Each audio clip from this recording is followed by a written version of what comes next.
सवाल किया जाता है कि मौलवियों ने क्या किया इस मुल्क में। मौलवी की दौड़ मस्जिद तक है, मौलवी करते क्या हैं, मौलवी ने किया क्या है, इस तरह के सवालात आप सुनते होंगे। तो अगर रियलिटी को देखा जाए, ग्राउंड रियलिटी में देखा जाए कि मौलवियों ने क्या किया है और एजुकेटेड लोगों ने क्या किया है और अनएजुकेटेड लोगों ने क्या किया। तीन तरह के लोग इस मुल्क में बसते हैं। एक तबका अनएजुकेटेड लोगों का है, जिन्हें दुनिया अनपढ़ कहती है, जाहिल कहती है और पता नहीं क्या क्या नाम रखती है। दूसरा मौलवी, जिन्हें समझा जाता है कि ये शायद ना दुनिया के हैं और ना बाजार के हैं, दुनिया मौलवी की दौड़ मस्जिद तक है बस। और तीसरा तबका एजुकेटेड लोगों का है। तो अगर मुवाजना किया जाए, ग्राउंड में देखा जाए कि मौलवियों ने क्या किया है, एजुकेटेड लोगों ने क्या किया है और अनएजुकेटेड लोगों ने क्या किया है, तो हमें पता चलेगा कि ये मुल्क पाकिस्तान बनने के बाद मौलवी ने जिस काम का बेड़ा उठाया था उसको बखूबी सरअंजाम दिया।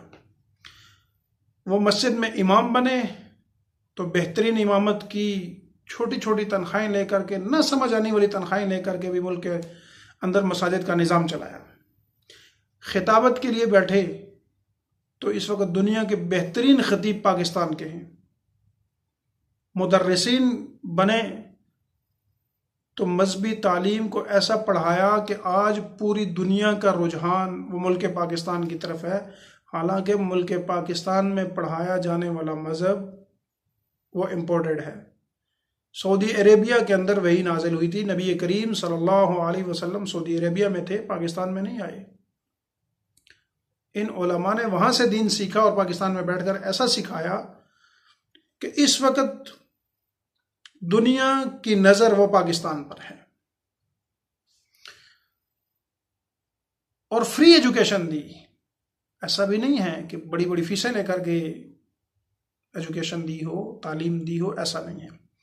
जबकि अनएजुकेटेड लोग, उन्होंने भी इस मुल्क को बहुत बखूबी चलाया है और चला रहे हैं। मिस्त्री वो हैं, मजदूर वो हैं, इलेक्ट्रीशियन वो हैं, प्लम्बर वो हैं। अनएजुकेटेड लोग मैकेनिकल इंजीनियर हैं। यहाँ पर मैकेनिक जितने भी हैं वो अनएजुकेटेड लोग हैं। वो गाड़ियों के मैकेनिक हैं, वो एसी मैकेनिक हैं, वो मोटरें ठीक करने वाले हैं, वो अनएजुकेटेड तबका है। सेल्समैन उमूमन अनएजुकेटेड हैं। अच्छे अच्छे बिजनेस चलाने वाले वो अनएजुकेटेड हैं। प्रॉपर्टी के बड़ी सतह के बिजनेस चलाने वाले वो अनएजुकेटेड हैं। तो अनएजुकेटेड लोगों ने भी एक बहुत बड़ा अमल दखल रखा है इस मुल्क को चलाने में। और देखा जाए कि जहाँ एजुकेटेड लोग बैठे हैं वो फेल हैं, वो फेलियर लोग हैं। वो जहाँ भी बैठे हैं उनसे वो नज़म नहीं चल सका है। अगर कोई एजुकेशन पढ़, पहली बात है एजुकेशन को, एजुकेशनल इदारे ही देख लीजिए तो तबाह बर्बाद है।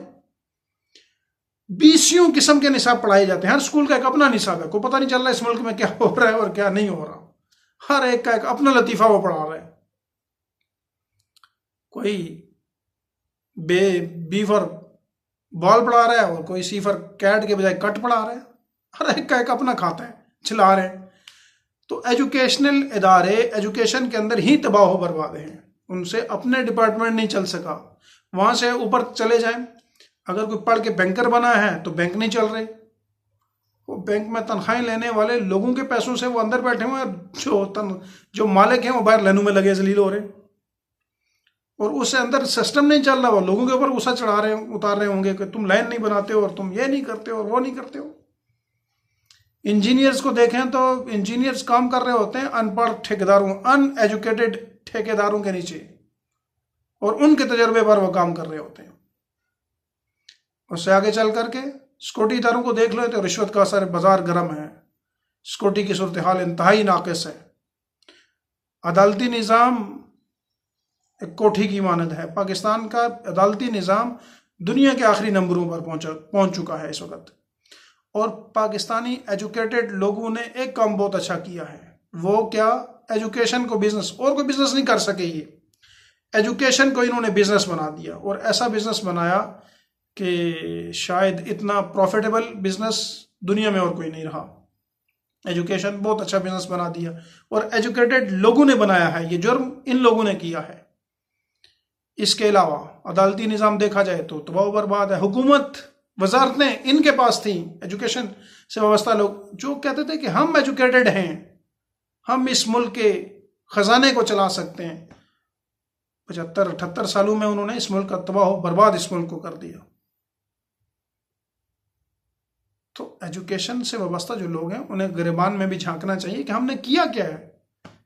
वो कहते हैं ना पंजाबी में, लग पता जाएगा जदों मैदान ही जाएगा। और जरा दसो कीता की ने तुसी। सिर्फ ये कह देना कि फलां ने क्या किया है, मौलवी ने क्या किया है, अनएजुकेटेड लोगों ने क्या किया, उन्होंने बहुत कुछ किया है और वो कर रहे हैं, आपने कुछ भी नहीं किया। एजुकेटेड लोग वो फेल हुए हैं, वो इस मुल्क के लिए नासूर बनते जा रहे हैं। ये लफ्ज़ ज़रा सख्त हो जाएगा लेकिन हकीकत यही है, हकीकत यही है। तो लिहाजा कुछ ऐसा करके दिखाइए पहले कि जो कहा जा सके कि वाकई काबिल फ़ख्र कारनामा है आपका। कोई नोबेल प्राइज़ के अंदर कोई आप बहुत आगे गए हों, ऐसा भी नहीं है। चंद नाम है गिने चुने। कोई खेलों के अंदर ऐसे तीर मारा हो, वो भी नहीं है। वो भी अनएजुकेटेड पर्सन है इस वक्त, जो अक्सर है टॉप के, वो भी अंडर मैट्रिक है। तो लिहाजा दूसरों को ताना देने के बजाय गिरबान में झांकना ज़रूरी हुआ करता है। तो मौलवियों ने अपना काम बखूबी सर अंजाम दिया। और ये बात याद रखने की है कि बड़ी तनख्वाहें नहीं ली, मराआत नहीं ली, गाड़ियाँ डीजल पेट्रोल नहीं इस्तेमाल किए, सरकारी सतह के बिल्स सरकारी इस्तेमाल नहीं किए, अपने खर्चे पर, छोटी तनख्वाहों पर, छोटे माली मामलात पर अपने निज़ाम को बहुत आसान तरीके से चलाया है। एजुकेटेड लोगों ने इस मुल्क की बड़ी बड़ी तनख्वाहें खाई हैं, इस मुल्क के टैक्सेस खाए हैं, इस मुल्क की गाड़ियों को तबाह बर्बाद किया है, इस मुल्क के पेट्रोल और डीजल को इस्तेमाल करते हैं, इस मुल्क के मराहत लेते हैं, इस मुल्क से वो बिल लेते हैं, अपने घर के सारे खर्चे उनकी सरकार चला रही है विदाउट तनख्वाह के। तनख्वाह इसके ऊपर है, ये सारी मराहत देने के बाद तनख्वाहें वो भी मिलती हैं और काम नील बटा नील है। जिस इदारे में बैठे वो इदारा, वहाँ आवाम जलील हो रही है, वहाँ आवाम जो है वो दर बदर है। तो लिहाजा ताने देने के बजाय बेहतर ये है कि अपने गिरबान में भी झांके कि हमने क्या किया है। और कुछ पैसा कमाना ये कोई महारत नहीं है कि आपने कागज़ इकट्ठे कर लिए। कागज़ इकट्ठे, हमें पता है कि अफरादी तौर पर आप कामयाब है, आपने कागज़ इकट्ठे किए हैं, आपने पैसा इकट्ठा किया है, इस मुल्क का स्याह सफ़ेद आपने इकट्ठा किया है, लेकिन कोई ख़ास काम आप नहीं कर सके। बहसीत जमात आप फेल हैं। बहसीत जमात कामयाब लोग वो मौलवी हैं, बहसीत जमात कामयाब लोग वो अनएजुकेटेड लोग हैं, आप नाकाम हैं। तो इस एजुकेशन को ज़रूर हासिल करें। ऐसा हरगिज़ नहीं है कि ये एजुकेशन हासिल ना करें, हासिल ज़रूर करें, लेकिन इसके कोई फ़वाइद नज़र भी आने चाहिए।